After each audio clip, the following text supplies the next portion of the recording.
The following is a Comfortably Zoned Radio Network production.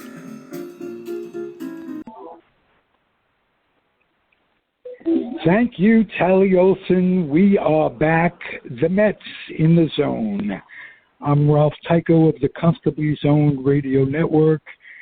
We have kind of a somber show, if you will, a show that reaches more than just baseball.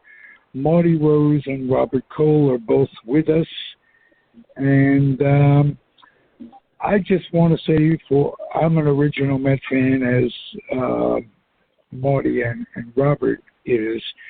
I've only truly been embarrassed 2 or 3 times being a Met fan, and one of them was when Gil Hodges died. They didn't have the decency not to name Yogi Berra as his successor at the frickin' funeral, just to save a few bucks, get everybody together. That was embarrassing. Another time that comes to mind is when Nelson Doubleday made some anti-Semitic remarks. I can't remember what they were, in the city of New York. And now this, I don't even know what to make of it.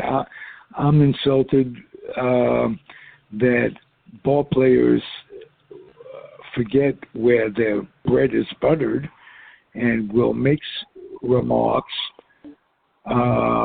like these 3 guys did. And I'm going to let Marty Rose start, and we'll go around the horn and voice our concerns. Marty, you have the words of both Uncle Steve and Sandy Alderson in front of you. I do. And right. So first of all, I'm sure everybody's already aware of what happened, but just to go over it one more time, some of the Mets got together. Basically, Lindor and Baez were probably the ringleaders, and they decided that they were tired of getting booed, so they were going to boo the fans back by, when they got on base, they were going to have their thumbs down, pointing to the fans, meaning boo to you. So that really didn't go over very well. No. And there was a couple of remarks made later.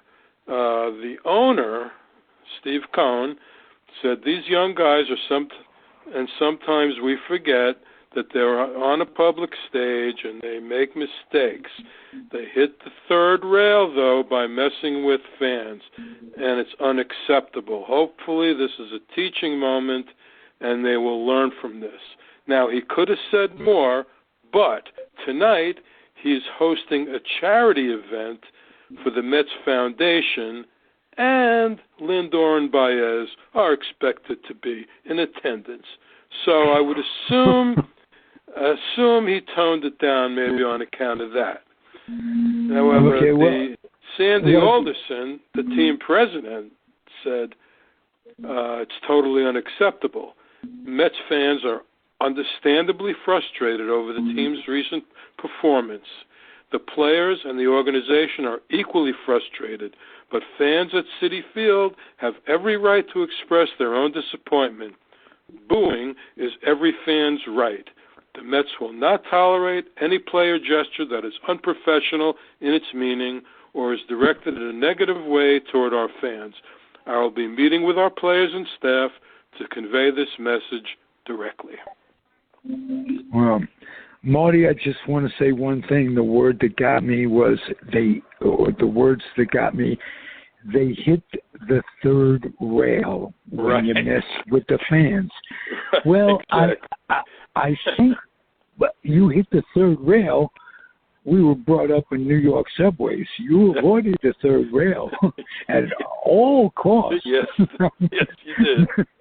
Even if you drop $1 down there, it's not worth it. That's electrocution for all you non-New Yorkers out there. Electrocution. But my point is, the third rail means electrocution. That's it. They hit the third rail. Yep. It doesn't sound like they hit the third rail if he's going, well, yeah, players will do this and do that. And he's right on that standpoint. But these guys, Lindor especially, I mean, he's on his way to being the all-time Met bust and taking so much money, and the fans are pissed anyway. You don't say that. That's just common decency.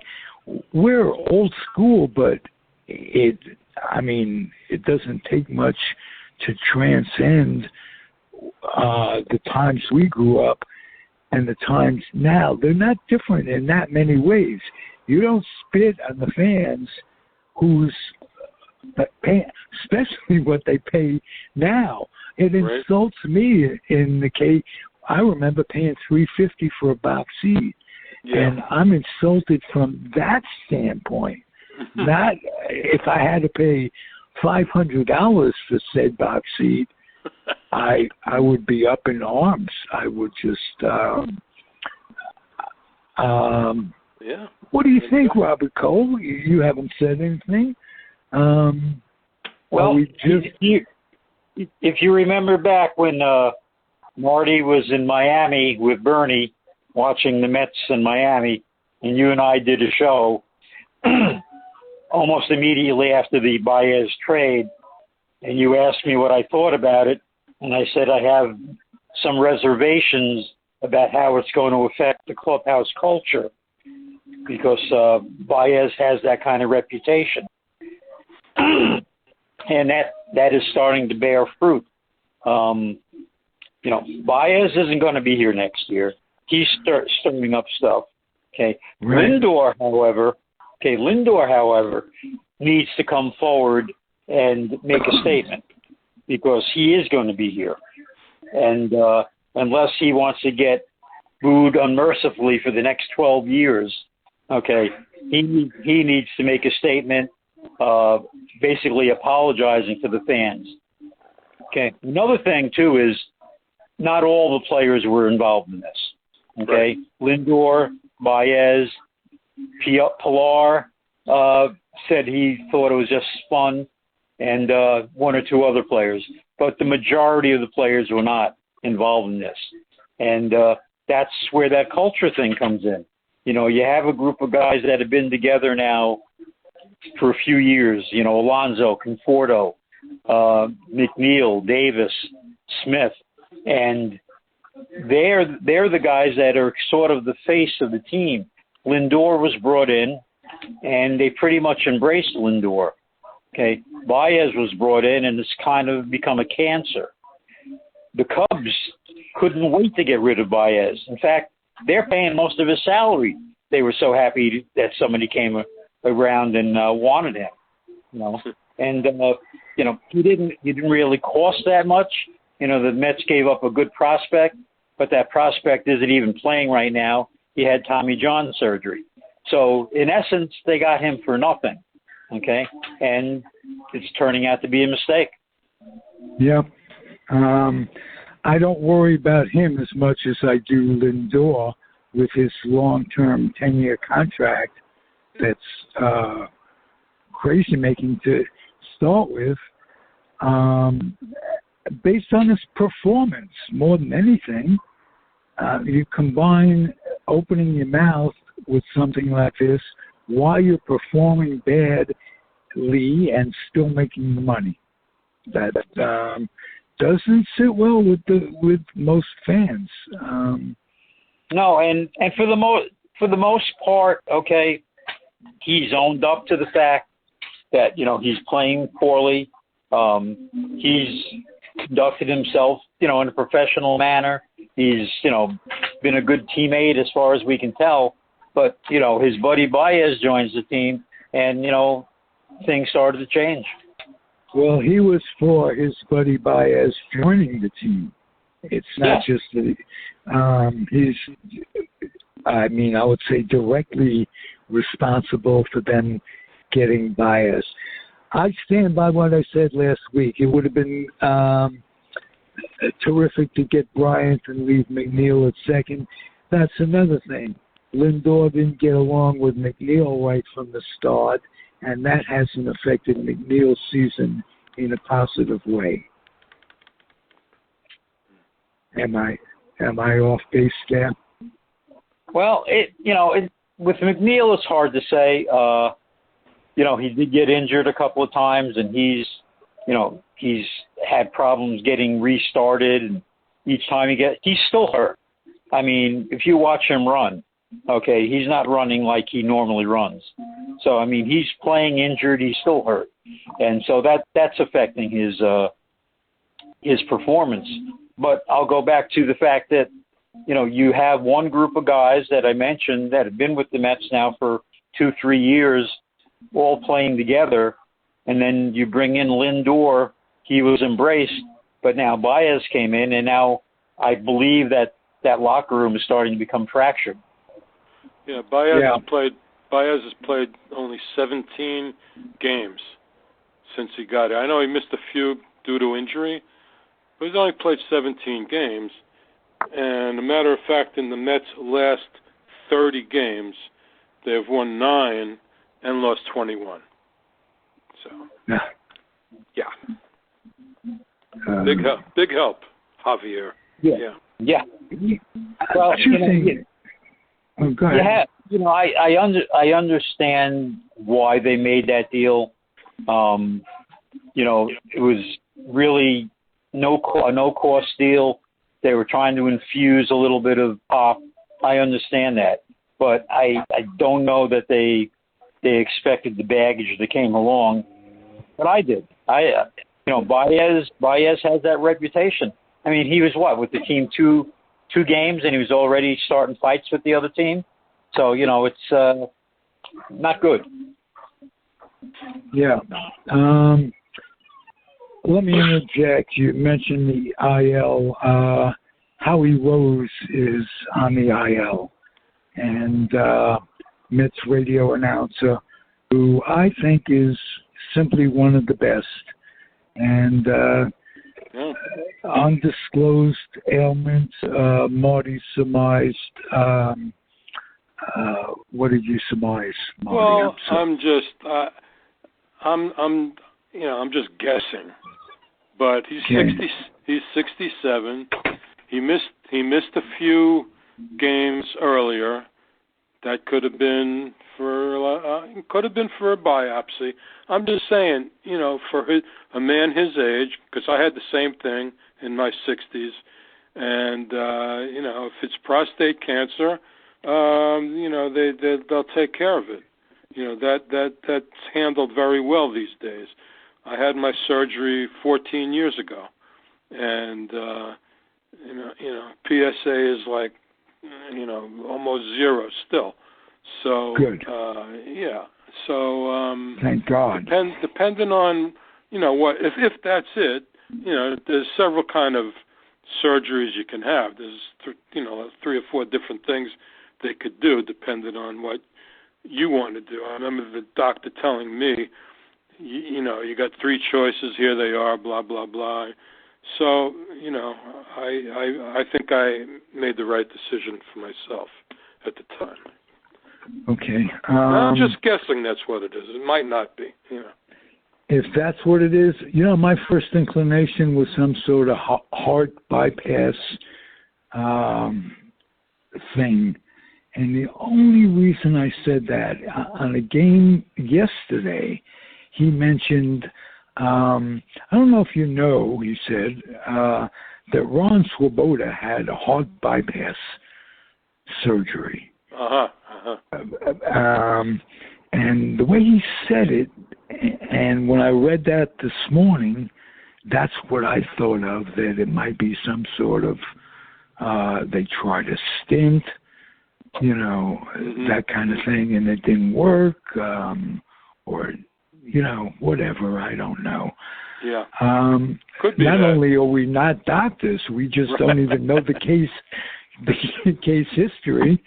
Right. But my whole point is, as any human being.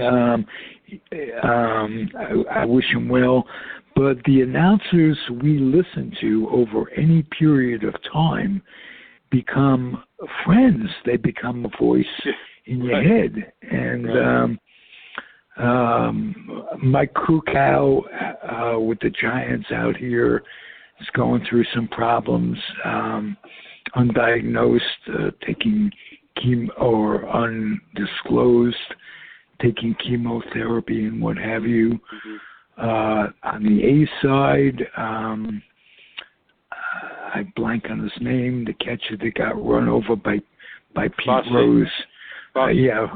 Fosse is just had to retire for some malignancy or problems. We're all getting fucking old. How about that? Yeah. And it ain't necessarily what it's cracked up to be. And it ain't cracked up to be much. So... Now, is Howie Rose going to do the game tomorrow, or was he done yesterday? No, he's going to do Wednesday's his last day. Yeah, and I would expect that he'd say something if he's coming back for another. Another season. Another game. That I would expect him to make some sort of statement. Why was the game today suspended? Just out of curiosity. No. Today was an off day, Ralph. That the suspended game is from April. Yeah, it was April 11th. Oh, okay. So that's the afternoon game is the pickup of the suspended game. Yeah. All right. So. And Stroman started that game, so I don't know who the hell's going to pitch tomorrow. Maybe one of them will be a bullpen game. I don't know. I don't know. I don't know if you were listening to Howie Rose and Wayne the other day when they were talking about that.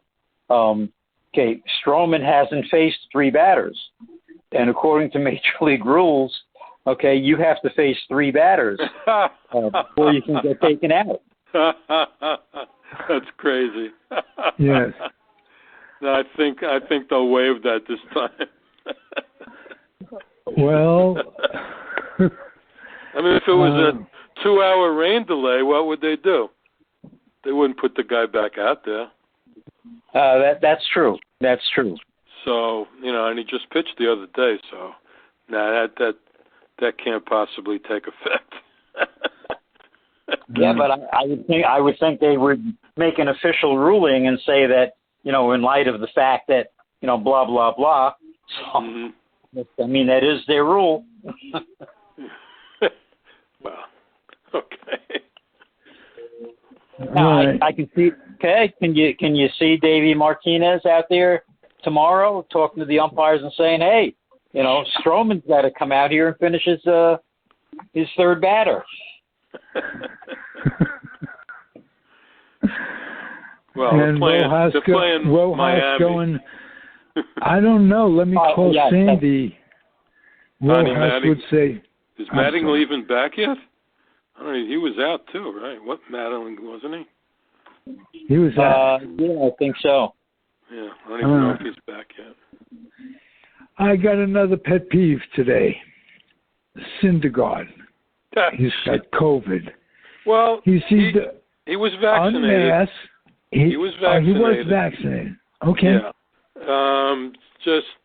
I guess, you could test positive and not have any symptoms, and that apparently that's what happened. As long as he was vaccinated, that's the best you could do under the circumstances. And knowing it is good because you could be asymptomatic and still spread it. Right. So it comes down to wearing a mask, and I think we're in some ways regressing along those lines back to the pandemic stage. And in some ways, things are good because, like in your state, guys, Florida, these local school boards are overruling the idiocy idiocy of DeSantis is, plural, Yep. decisions by making their own. And it seems to be going more smoothly than I anticipated. Am I correct, guys? Yeah, it's going well, but he's going to appeal, though. You know. Yeah, he's going to appeal all the way to the Supreme Court if he has to. Right. Is this not like the Follies or what? I mean, he's going to appeal. Well, now, what judge is going to see it his way? I don't understand. It's like when Trump tried to appeal the election and these votes. 25 judges in the Supreme Court on down said, nah, that's not right. Ralph, what judges... We see these school board things on TV, on the news, every day. These people are screaming at each other. Like, it's unbelievable. I saw one at CNN where this man or woman was in a car, and people are screaming, "We know where you are. We know where you to get." These people all have kids in that school, and you would think that they wouldn't want to embarrass themselves on television in front of their own kids, if nothing else. You would think that. And crazy. Why go to school? Why do? They should just simply go to the penitentiary, and the kids do not collect $200. Do not pass go. Go look at what you're getting genetically, and the shit's passed on. And if they don't want to wear a mask and get vaccinated, just have them mingle with each other, and that's it. And that's all. The kids under 12 cannot even be vaccinated. So I mean, I don't get it. You know, I just don't get it. I don't get it at all. The only person that's under 12 in Florida in school that I give a damn about is Evie. What's her situation? Who is that? Your granddaughter. Your granddaughter. Oh, my granddaughter, Evelyn. Yeah, well, she's only 4, and she's in pre-K, and they don't have them wearing masks in pre-K. Okay. I believe the teachers wear them, but the kids don't, as far as I could tell. Okay. So, well, it's not a public school either, so it's a private school, and it's a place she's been going since she was like a baby in daycare. You know, they start them at daycare there, and it goes up to pre-K. I think then after that she'll go into regular school, starting with regular kindergarten. That'd be right. Nice. Yeah. All right. This is make or break week, and all the dreams will be shattered if they don't start winning some games in a big way. Realistically, is there any hope? Robert, I'll start with you. Well, there's always hope, Ralph. I mean, they're 7.5 games behind.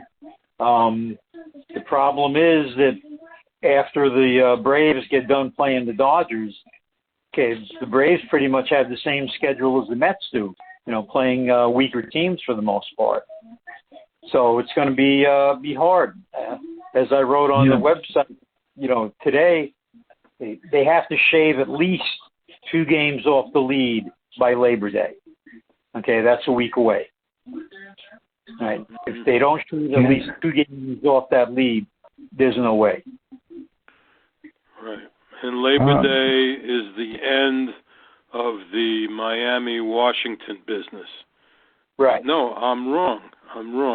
It actually goes up until the 9th because they got Miami, then they got 1, 2, 3, 4, 5 games against Washington because they got a doubleheader on the 4th. And then they got 3 more with Miami before that weekend with the Yankees. You know, I hate to burst any bubbles, but playing weak teams is a two-edged sword because teams that are out of it have nothing to lose, and they play a different kind of ball. And they play loose. Right. And so my thing of hope is that they didn't really play the Giants and Dodgers, but for a couple of games, all that badly. They were in contention, and their pitching is good. So if I have a ray of hope, that's it.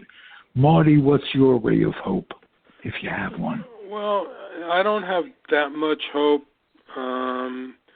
But, look, they do have 3 games with Philadelphia, and the last 3 games of the season are actually in Atlanta. Yeah. if it matters by then.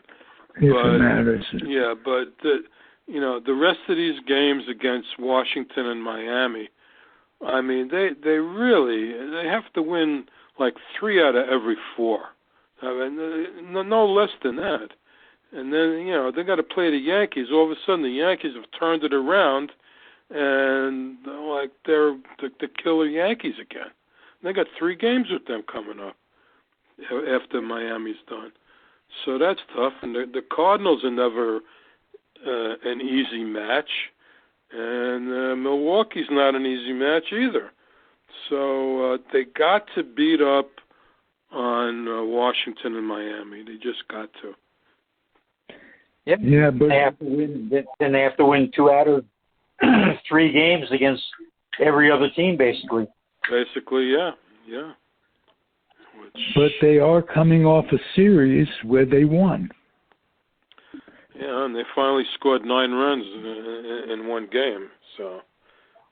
Yeah, and as you said, Marty, earlier in the week, they're doing it with running a little bit. And that's they nice. started finally getting some runners in motion. Finally, what they have 5 double plays in one game last week? It's insane, crazy. Mm-hmm. So got to keep out of that. Okay, I'll take your votes. If you would, should they fire Rojas? And if so, should they fire him now? Marty. Well, not now. That's not gonna. No, I meant before that. I didn't mean this minute. I didn't mean to get Sandy hopping or anything. But I meant towards the end of the season. Well, at the end of the season, maybe. Although I don't see any of this being his fault. I mean, the worst part of it has been the pitching injuries. Especially with DeGrom going down, and all these guys coming in that can only pitch 5 innings. It's bad. I would like to see, you got an owner with money. I would like to see a top to bottom change in the front office. Clean it out completely and start over again. And there's somebody in the MLB office that just might fit. Yes. That's very true. Robert, your view. Okay, as I said before, if the decision's already been made not to bring him back, I would fire him now. I would just send the message, that things aren't going to be tolerated. No, it's not his fault, but the old saying, you can't fire 25 players, so you have to fire, somebody. I would go ahead and do it now. If the decision's been made to bring him back, of course, you give him another year. But and he wasn't exerting power to try to stop Lindor, Baez, and Pilar from those thumbs down thing. He didn't stop them. And Steve might say, "Wow, it's intolerable," but they're kids. They should have leadership. Well, what he said was that, they have been doing these kind of salutes earlier in the year, every time they got on base with the 3-ring sign and whatever they were doing, So Rojas did say that he didn't know there was any intention of giving anything back to the fans. That's what he said. And our job is to be prepared to come out and play and give the very best version of baseball that the fan base needs. So he's claiming he didn't know what that was all about, which could very well be true. Could be, but he's on thin ice anyway. Yeah, he is. We'll see what happens. Good show, guys. I wish we could be on a higher note, as it were. Yeah, well, one last thing. Would you bring in Epstein and start all over again? If you had a chance to get Epstein, you take it. Because he's with MLB right now. He's not working for any particular team. Uncle Stevie comes along with the checkbook and gives him an offer. I think he takes it. Well, I'll tell you what. Alderson the last year or two has really been out of touch. He's been out of touch with hiring people who have known reputations as chasers and players, and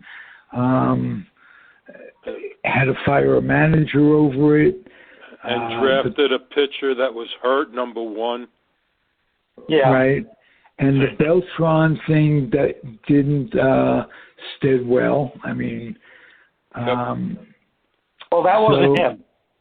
Oh, all right. Beltran all was right. not on him. Right. Okay. Well, Beltran was the previous manager's management. Yeah, but in answer to Marty's question, yes, indeed, I'll take Epstein if he's available. That'd be great. Yeah. For sure, because you have some good young ball players on the way. Okay. Most of the guys on the roster were fillers this year. You only have, a handful of under contract players in reality. So, the team is, if you're going to do an overhaul, now's the time to do it. Yeah. Yeah. You know who the second and sounds like third the leading... Grom is... Oh, go ahead. No, I say, you know who the second and third leading home run hitters on the team are after Alonso? Yeah, VR and PR. How about that? How about that? Well, look at the Giants, and their number 1 home run hitter is Crawford, and they're having some sort of record year for home runs. They're well balanced, but big names don't come to mind. For everybody hits home runs these days. It's true. Yeah. Anyway, everybody except the Mets. Yeah, home runs and strikeouts. That's the ball game these days, for the most part. And a lot more strikeouts than home runs. Absolutely. All right. Next week, God be willing. All right. Well, all right. Hopefully we'll have some more wins to talk about. Thank you both for being here. Robert Cole, Marty Rose. I'm Ralph Tyko, Comfortably Zoned Radio Network. Thank you for listening, one and all. Adios and happy trails. Good night. Good night.